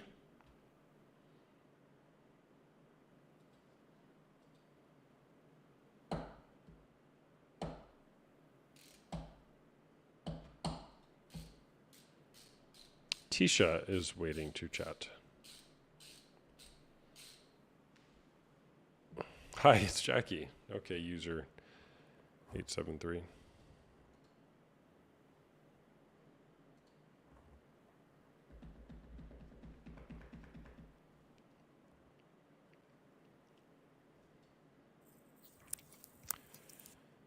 Hey there, how's it Hello. going? Hi, good. How are you? I'm doing good, thanks. Hey, hold on one second. Is rewiring possible after 8 months of therapy and SA meetings? Well, that's great progress. I'm assuming what you're asking, like rewiring the brain. The brain science suggests it's a 2 to 5 year process to rewire the brain back to normal after a porn or sex addiction. So, can massive progress happen in 8 months? Yeah, absolutely. And you're not out of the woods. It is a process. All right, so Jackie, what's up? Yeah. How long ago I did we have- chat? We chatted, I think it was in the beginning of March. We did. Okay. Got it. So I wasn't sure if you remembered, but I was with a guy for a while and whatever, it was a little abusive and etc. You had told me to go tell someone. Okay. I'm not sure if you remember, but Yes, wanted to update. I remember. I remember. Yeah, I got out of the relationship this past month. Okay. I did. I told my parents what had happened. I don't know. I'm healing. Yeah. Well, good for you. W's in the chat for Jackie. Can you give me a little bit more info? I'm 99% sure I recall the conversation, but it was like a oh shit, you got to get out of this thing now type of situation, right? Yeah. So we were dating for almost 2 years, and he was cheating on me a lot, very consistently. But I stayed because I thought that I was really in love, and I felt like I just couldn't leave because I was scared. I was nervous. And I found a lot of provocative photos of other women on his phone, and it was very lustful. And he was just abusive. More sexually. And yeah. I feel like I had told you more. We had went back and forth, definitely. I feel like we talked a lot. Yeah. We did. We talked for a long time. I was just so stuck on my ways of that I couldn't leave for some reason. Yeah. But How long did it take after our conversation for you to talk to your parents? it took me a while. It took me after I officially ended things with him, which was at the end of March. So you So ended not things too with long him ago. and then told your parents? Yes. Oh, wow. So yeah. So that didn't really go too well. We were pretty shocked about what had happened between everything, just because they hadn't had no idea. I felt really upset or like bad about it, just because I don't know. They were sad that they couldn't prevent anything, but yeah. I recently just cut everything off. So Good for you. yeah. Man, I bet that was hard. Yeah, it was hard. It was really hard. I don't know what was into me at the end of February that I couldn't leave, and I was so scared for some reason. Like I was scared that he was going to put photos out there and stuff like that, but I ended up just blocking him on everything. Wow. Good for you. That takes a lot of strength to do. Yeah. Good for you. But yeah. Okay. Well, yeah, continue. Go on. Oh no, yeah. But yeah, that's all. Really. Okay. So, were you guys living together? We weren't living together. Okay. No. Do you live with your parents now? Yeah, my grandparents, yeah. Oh, that's right. Yeah, I remember. Yeah. I live with my grandparents. Your parents aren't around anymore? No. My mom had passed away when I was in 4th grade, and my dad was never around. Yeah, I remember. Yeah. Oh, Jackie, good for you. Man. Freaking courage right here, Jackie. I wanted can to do come hard back things. with you. Yeah. Yeah. Thank you for sharing. Yeah. I wanted to say thank you and that I appreciate it, you know. Even if it wasn't on the topic that you were intending on talking about that day. But Well, Jackie, it was exactly on the topic that I always talk about, which is improving your life. yeah. Porn's just the hook. Porn is just the invitation to talk about what's really going on in life. So you nailed that. You hit it out of the park. Not only talking about what we were talking about, and then actually catalyzing into action something that was really scary and courageous, and you did it anyways, even though it was hard. Yeah. I actually Way to go. it really did help coming on the time that I was on there, because it really helped me, because your advice, I don't know how, but there was a couple hundred people on that live, and actually when I had gotten off, I'd gotten maybe 7 DMs from people sharing their stories with me that were relatable. And we were chatting for a little bit, and yeah, I had just found more people from the live that had went through like similar experiences, and it really helped me. So I was really freaked out that there were so many people on that live, but it actually came into benefit for me. So Yes. So when we talk about things, when we talk about our problems, so to speak, then people can help us. If we don't talk about what's going on inside, nobody can help us. And I remember that, right? I think I was encouraging people to speak into your life, yeah, and they showed up big. Oh, for sure.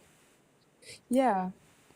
Yeah, I felt like I was so alone in that moment, just because I was just talking to you and so many people. I felt like so like I don't know how to explain it, but it was so nice knowing that like it wasn't just only me.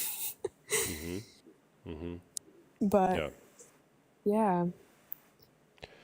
that's awesome. So what's next for you, Jackie? I'm actually trying to find myself currently. I'm trying to bring myself back to who I was before I had met him and just become a better person. Um, yeah, I mean, I'm moving on with my life. Um, it's really hard actually leaving such a relationship like that. It was so on and off, and like it was lustful, but he would be so on and off with me. It was just so crazy, but Mm-hmm. I mean, I don't know. I still think about it, but Mm-hmm. yeah. So right now I'm just healing. Mm-hmm. How are you healing? Are you seeing somebody, like a therapist or something? No. Okay. I'm just keeping to myself. I think it might be bad, but I haven't really talked to any of my friends lately. Like, I haven't talked to any of my friends in maybe like a month. Hung out, actually went out, you know, and I think it's kind of bad that I'm kind of doing that. But I found a new job. I was working at a smoke shop for a while. And it really helped like get my mind off of everything. I don't know. I kind of realized that like I can be really dependent on myself and not somebody else. Mm-hmm. And like depend on somebody else for my happiness. So, I feel like that's how I'm healing. And just finding out what I like to do and not like, you know, like looking at someone else and what they like, you know. Yeah. Yeah. Yeah. I love it. Good job, Jackie. Yeah. Good job. But yeah. Well, you know, and maybe spending time away from all your friends, maybe that's exactly what you need right now. Maybe that was a distraction from you just being with yourself. Yeah.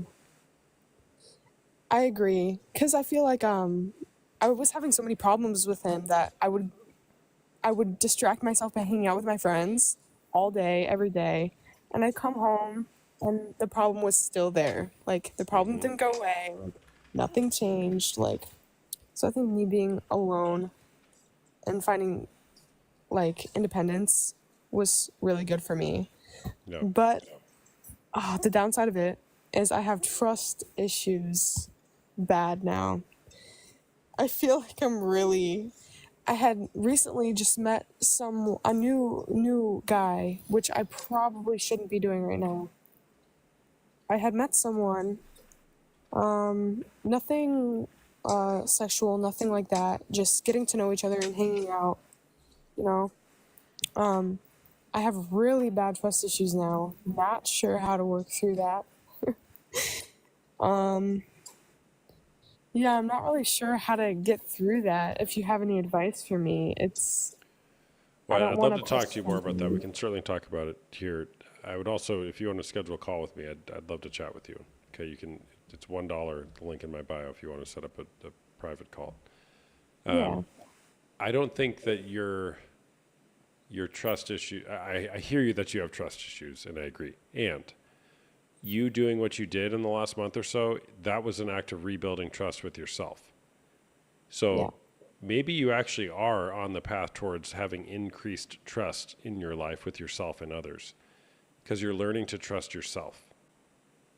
So now you're considering, at least in your head, entering into a relationship and you're like making up, you know, these trust issues, which I'm sure are there. But now you get to practice standing firm in what you believe is true and right for you, right? Which it took you a lot of time and courage to speak that in your last relationship, and now you get to do it sooner rather than later. Yeah. Yeah. Yeah, I'm working on Yes, you are. And this is a good look on you. Okay? 2 years from now, where will you be because of the result of the decisions that you made a couple of weeks ago? And then 2 more years, and 2 more years, and 2 more years. You changed the trajectory of your life. it. Yeah. Great It was job. for the better, I think. Yeah. Of course. Yeah. I try to think of it in a positive way. Yeah. So do you Yeah. have people in your life that you can be connected to that support you and love you? Yeah, more so. It could be a family member mostly, but I feel like I pushed my friends away so much this month that I don't know about any friends, but all right, I can figure that out. But Yeah. yeah, Well, I think so. Take time for yourself, and you're you learn that by opening up and talking about what's going on can be very helpful. It isn't always, but it can be very helpful, especially when you're doing it in a trustworthy environment with people who are genuinely for you. Yeah. Yeah. W's in the chat for Jackie. Way to go. Yeah. But yeah. I don't want to take up all your time because I know people want to join. But Hundreds of people are waiting right now. yeah. Just kidding. But Just two. All right. Thanks for sharing, Jackie. Come back and give us more good news, okay? yeah. All right. Nice talking Bye-bye. with you. You too. Bye. Chat, how cool is that? Way to go, Jackie. Way to go, Jackie. Gosh, I love that. I want to find that other episode when I talk to her. You said early March, late February or so?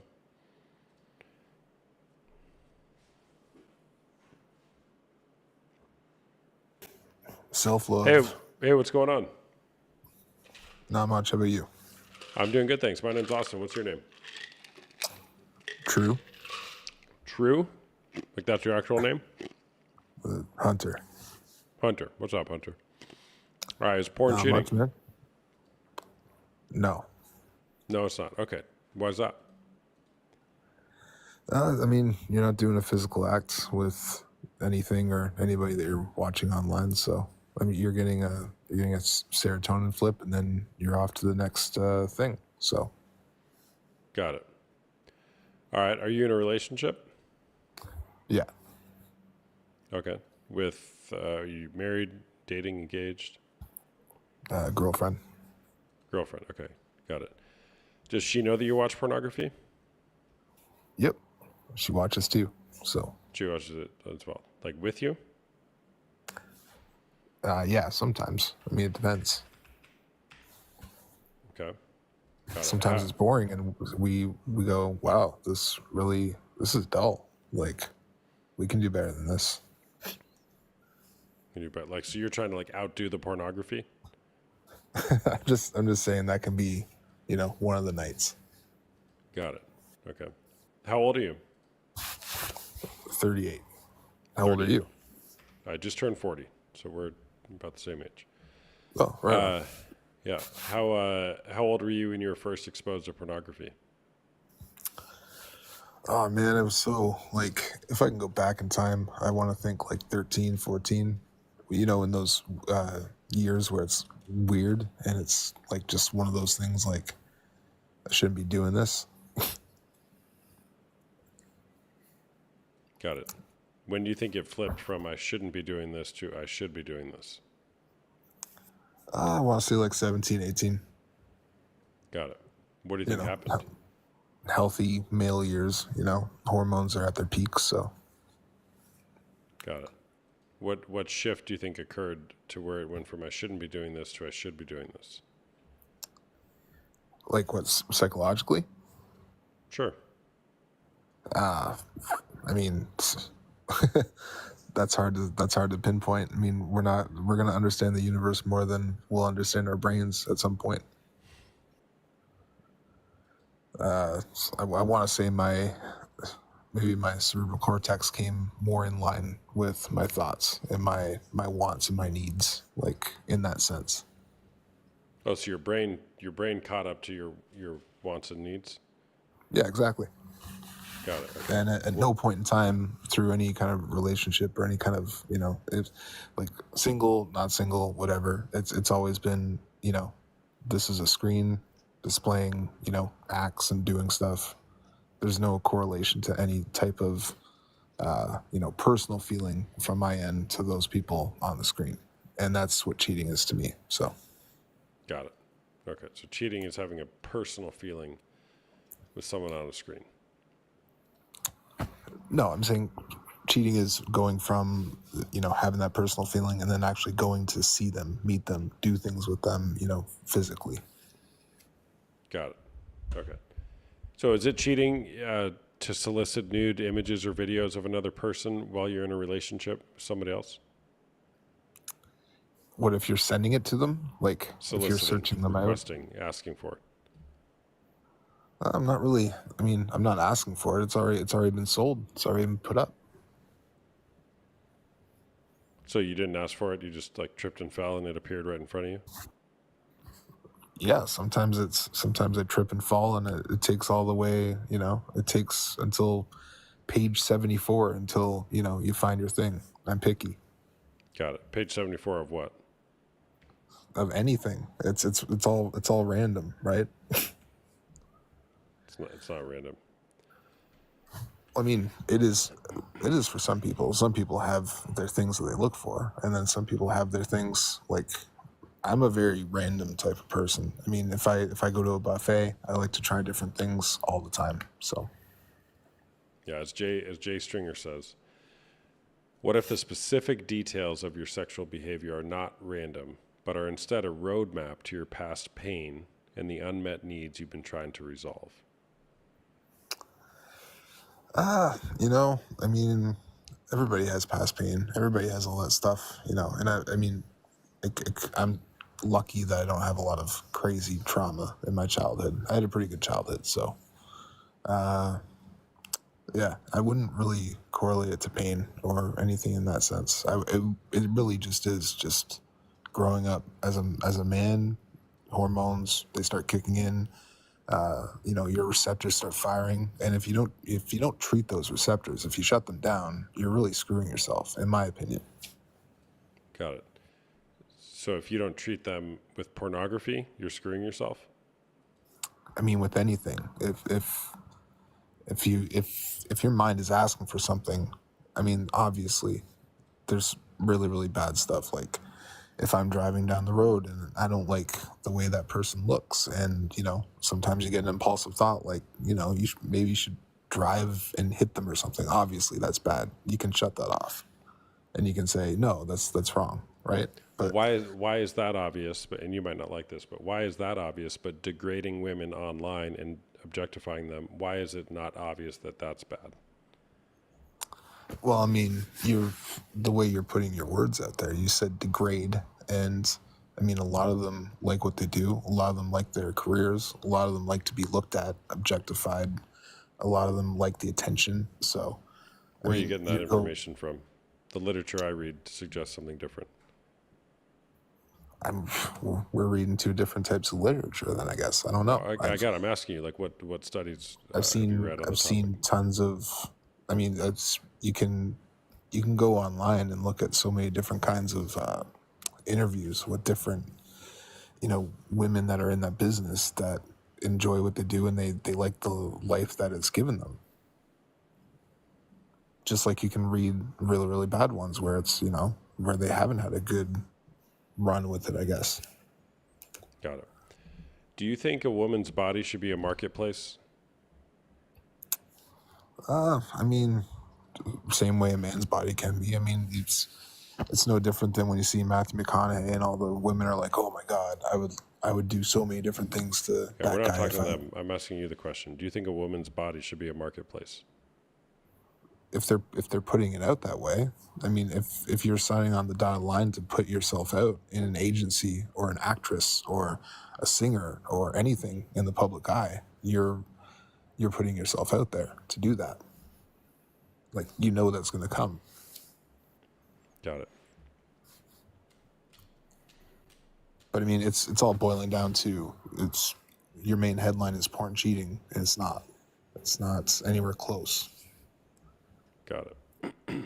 Like I can fully say to my girlfriend, like, oh my God, these girls look nothing like you. They can't do what you can do physically. They can't do what you can do with the connection with me. They don't even come close. I can say that to her every single day. Then why do you use them?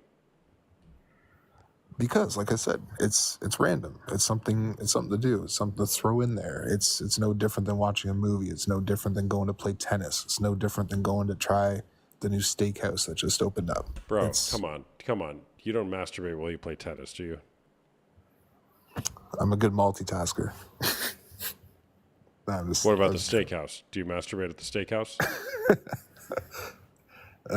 Definitely not. Bro, to say it's no different is wild. I mean, it's not wild. You're making the comparison for reducing somebody down to sexual value and masturbating to it for your own pleasure to going and enjoying a game of tennis. I mean, it's still firing receptors off in your brain. It's still getting your mind connected to something that it wants, you know? And it is. Well, but it's been you're proven. essentially it's a making good the physical release. Oh boy. You're making the assertion on one hand that whatever we desire, we should go after and we should have and satisfy, except for other situations where you think we shouldn't, like hitting somebody with a car. Yeah, I was putting that as an example. There's wrongs and there's rights, you know? Okay, based on what is there right and wrong? I mean, if, like, say, for example, me and my girlfriend both like to watch, both like to, you know, look at it. It's on the internet for a reason. They're the people that are in the videos have signed on to agencies. They knowingly do this, and it's no different than, you know, people are working at McDonald's. McDonald's isn't good for you. You go because your brain wants it. It doesn't want it every single day, but, you know, a Big Mac every now and then, it's fun. Life is short. It's actually never fun in my book. I always regret a Big Mac. You can't regret a Big Mac. Big Macs are so good. I've never not regretted a Big Mac after the fact. Maybe while it's going down the hatch, it's good for a moment. But You seem like a Whopper guy. I'm In and Out, man. West Coast In and Out. I can't eat any other fast food burger besides In and Out. I miss the West Coast. Yeah, I haven't been down there for a long time. yeah. So, what do you do, man? You're engaged, you said? No girlfriend, so Girlfriend, got it. maybe in the future. How long have you guys been together? A year and a half. Got it. What's the longest relationship you've been in? 11 years. 11 years. Okay. Were you married? Yeah. Do you have kids? Yeah, got two boys. 2 kids. Okay. At what age do you think your boys should start using pornography? Oh my God, that's like that's a gutter ball. I'm not even talking about it. They're like 9 and 6. Why is that a gutter ball? Because I don't have to think about that right now. I don't even have to bring it up. I'm enjoying the years where I don't even have to. That's not even remotely in my mind. Having that thought. Statistically, the 9-year-old probably has. He will be exposed to it by 13. The average age is 9 to 13, somewhere around there. So the day's already there. Yeah, I'm thinking maybe 2 years down the road, but not 9. No, Got it. not at 9. Okay. Well, what do you think that he should start watching pornography at a certain point? I mean, when he's an adult, he can make adult decisions.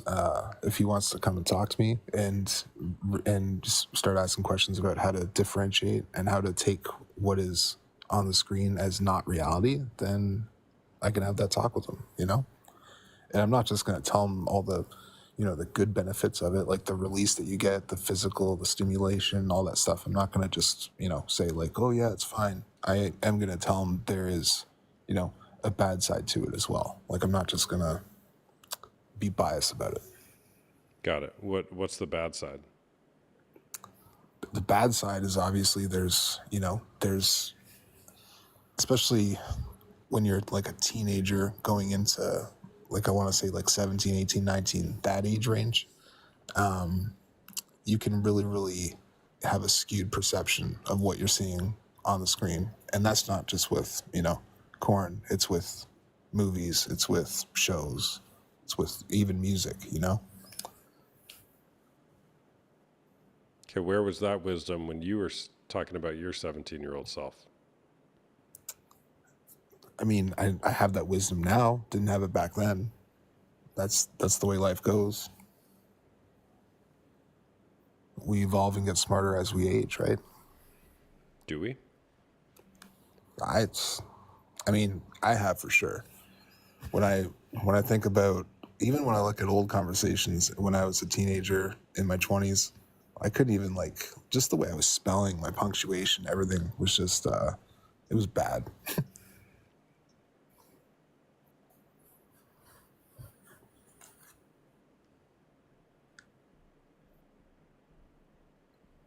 Now there's dead air. Yeah, there is. But yeah, so that's, I mean, long story short, that's my answer. It's not cheating. Like, circling back to the main focus instead of talking about, you know, my son, like me as a kid, whatever else. Yeah, it's just, a lot of people like it. It's 2025, life's short. We're going into depression possibly, so have fun. That's one way to look at it. I'm just being real with you, bro. Yeah, man. Well, look, my oldest is 9 as well. I have a 7-year-old. Bro, I would just... Well, do you mind if I speak freely with you? Yeah, of course. I mean, it's your platform. Yeah, I mean, you're going to do what you're going to do, but those kids, man, they deserve a better shot. I mean, it sounds like you deep down have a conviction that there's something bad about pornography, and protect those kids' eyes, man. They can never unsee the things that they see, just like you could never unsee the things you saw. And if you aren't standing there in strong masculinity, protecting them from that, because you love them so much, they're going to get hooked into this thing. And it's going to be way worse for them than it is for you. You might not even see it as bad. I get that, but we're about the same age. What these kids have to contest with now is 100 times worse than what we had, and what we had was pretty bad. It will skew and alter their view of women for the rest of their lives, for sexual expectations, for what they think women want, for what they think they're supposed to do as a man. And my assertion to you is, dude, you have an opportunity here to parent your kids well. And if you don't have that conversation with them, somebody else will. And that somebody else is somebody who's trying to hook their heart with the evils of this world, and they will succeed at it. Well, they will probably succeed at it, at least for a period of time. Okay, I can see what you mean there. But at the same time, I mean, like I said, I am going to have a conversation with them as they get older about, there's, you know, it's not everything's bad about corn. Not everything's bad about, you know, relieving yourself and having that release happen, you know? I'm not Well, just I would disagree with that. I'm not going to say masturbation is bad and wrong. We can have that conversation though. But objectifying somebody else for your sexual pleasure and giving yourself a sexual template that is rooted in degrading women and dehumanizing others, that's fueled by human trafficking, I would say that there is something bad about that. I'm just replying to this one comment. As they get older, yeah, obviously as they're minors, I'm not just going to say like, oh yeah, you guys can have fun, watch whatever you want, all that stuff. I'm saying as they get older, you know, into their, as 18, 19, 20, you know, once they're adult males, I can fully tell them like there is a way to watch it and enjoy it, and then there's a way to shut off after and then carry on with your life. You don't need to have this misconception in your brain that everything that you're watching, It's too late, you're man. tied to. It's too late at that point. They How's it too will, late? because they will find it. They will. I mean, my kids, not that I'm immune to this, but my kids, I'm not ignorant to the fact that my kids are going to find it before they're 13. They will. It's pretty much certain now, unfortunately. And what'll probably happen, just like it probably happened for you and me, is we find it, we don't tell anybody about it because of the immense amount of shame. So my petition to you is have the conversation. Well, I don't even know if you're the most suitable person to have that conversation with them, but have the conversation that images can sear their brain, and be careful of what you look at. They're precious, That's man. true. Kids are precious. Kids are precious. I've seen some crazy stuff in my life, but there's a way to, you know, even the bad stuff. There's a way to throw it the fuck behind you and keep driving. You know. Yeah. And Well, there's a series of children's books I recommend, man, designed to talk to our kids about pornography. It's called Good Pictures, Bad Pictures. You might learn something from it too. It says like, these are private parts. Private parts are meant to be private. We should keep them private. We shouldn't put them on the internet. It's designed to talk to kids about pornography in an age-appropriate way from age 7 to 11. There's a junior version as well, designed for ages 3 to 7. I'd highly recommend these books.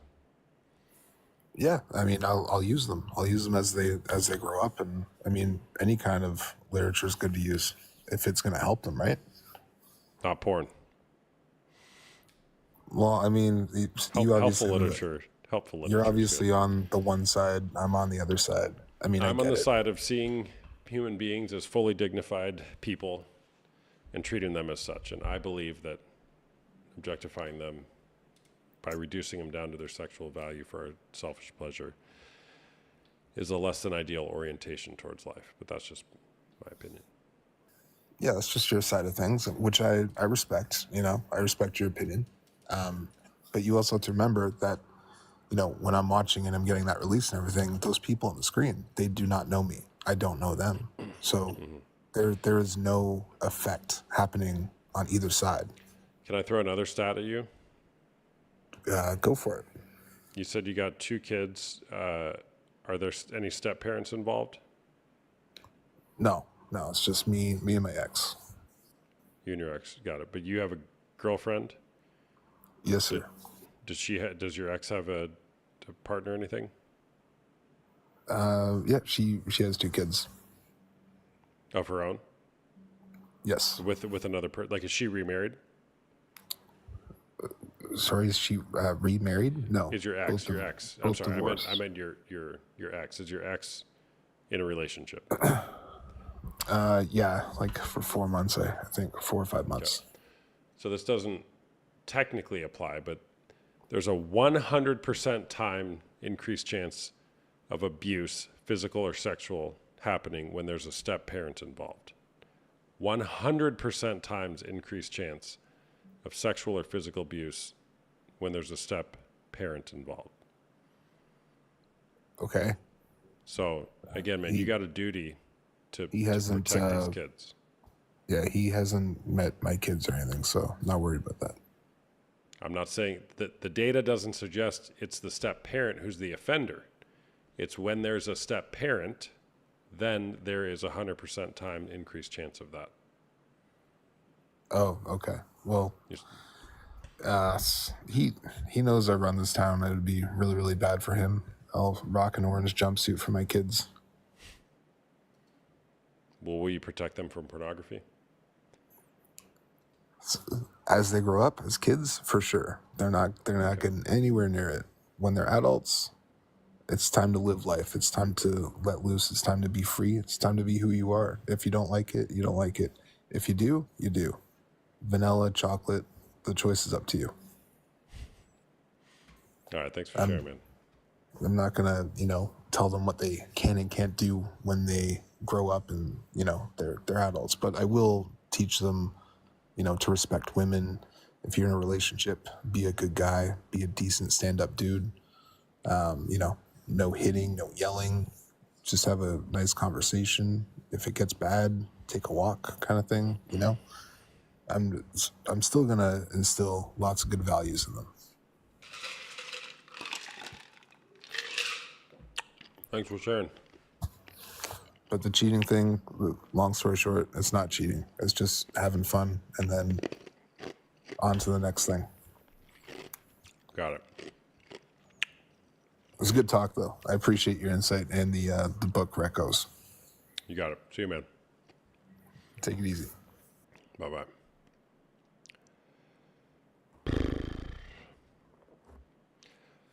Okay.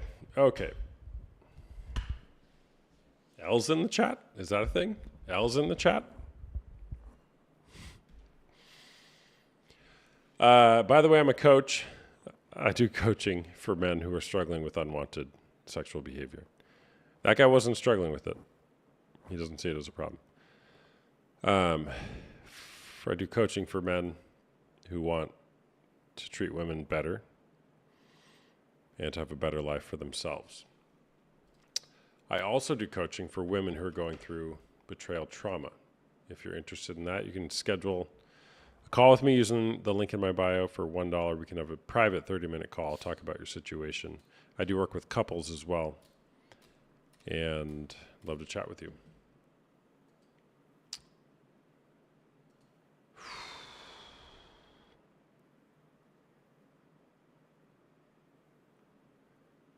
I hope this guy's live and videos ends up in my ex's For You page.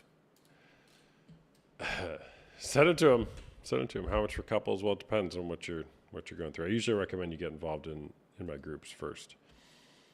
But best place to start would be to schedule a call. Yeah, Jordan, I got it. You just got home from prison. We talked about that already. Good to see you, man.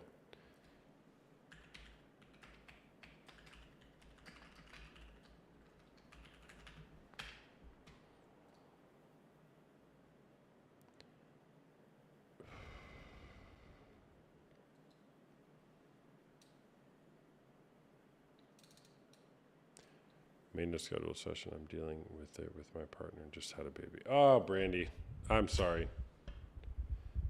It's all fun and games. Well, it's not until you have a baby. Sorry to hear that. What did you find out? Schedule a call. I'd love to chat.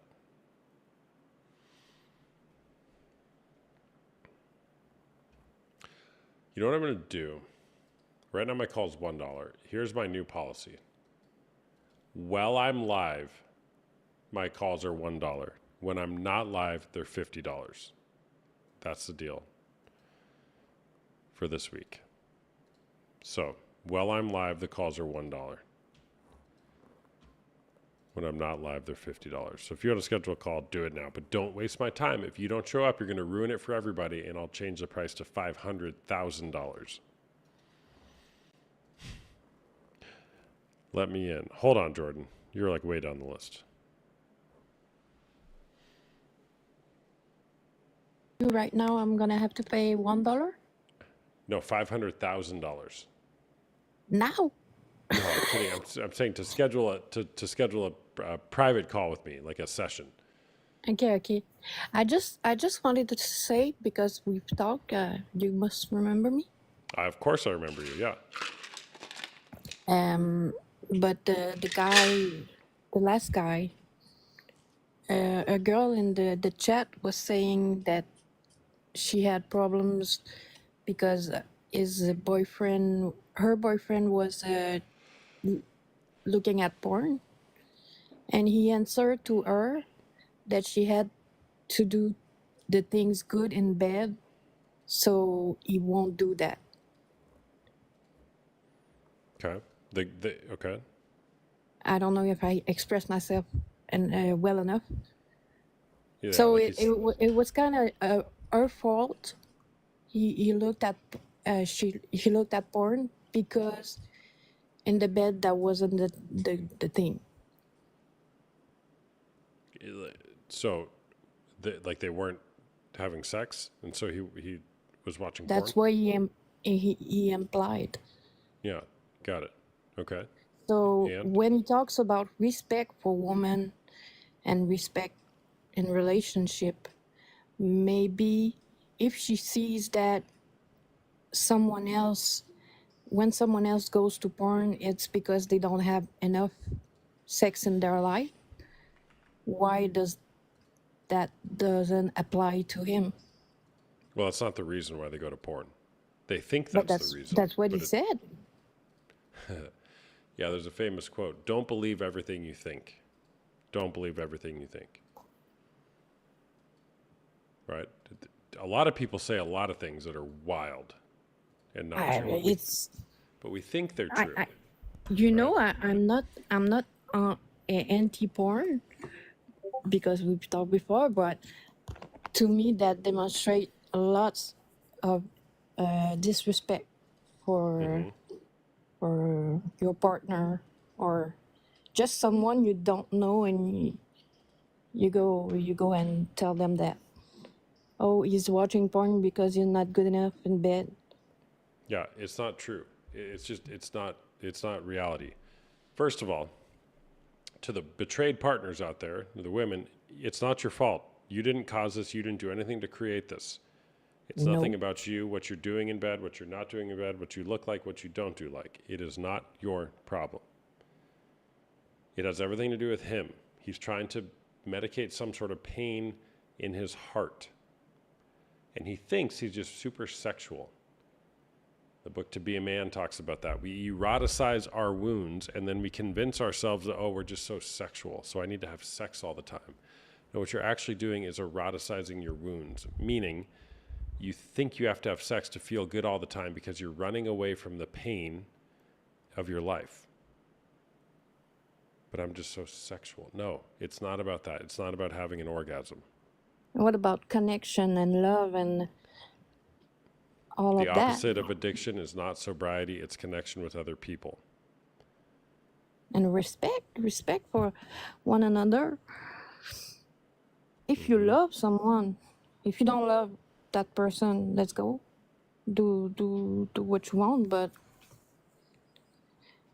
to imply that, I mean, I'm starting to see, it's kind of sad because I'm starting to see boys like really not respecting women, and I and I didn't see that, not a lot of time, not the, you know what I mean. Yeah, yeah, I got it. Yeah, so I mean, it's not about sex. It's not about sex. It's about what's going on in the heart. Porn and sex addiction is not a porn and sex problem. It's a how you deal with life problem. Yeah, and about the child, if you do not want to talk about it with him, and if he have something, someone like you said, the step parents do something to his child, he would know what to do because his father didn't told him anything. Yeah.